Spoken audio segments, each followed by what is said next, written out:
Eu vou dar alguns sinais para vocês aqui, alguns indícios que me mostram que agora, mais do que nunca na história, o mundo está política e socialmente preparado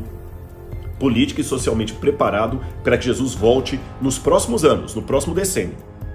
Quer exemplos? Vamos lá.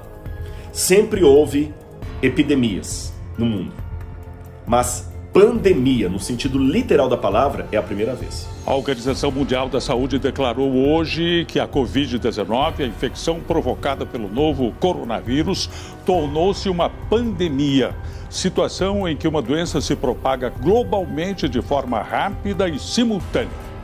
Eu sei que alguém pode falar, Rodrigo, desculpa, não fala bobagem, não, eu sou médico, há outras pandemias registradas na história, você não fala do que você não sabe.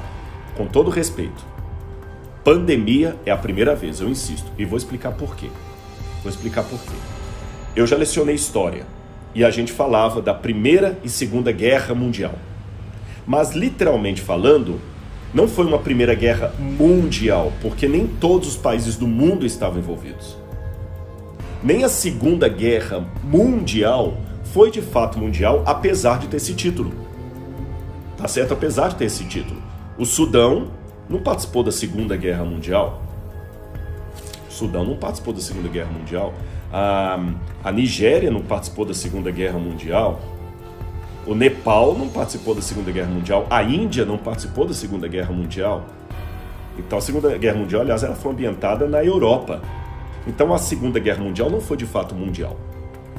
E quando eu vou ao dicionário, eu descubro que a diferença de epidemia para pandemia é que a epidemia é regional, a pandemia é mundial. E pela primeira vez na história, eu tenho uma tragédia que é de fato mundial.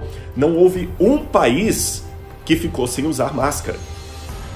Não houve um país que ficou numa situação confortável que dispensasse o uso da vacina ou dos remédios. O Irã está tendo a crise do Covid e a África do Sul também.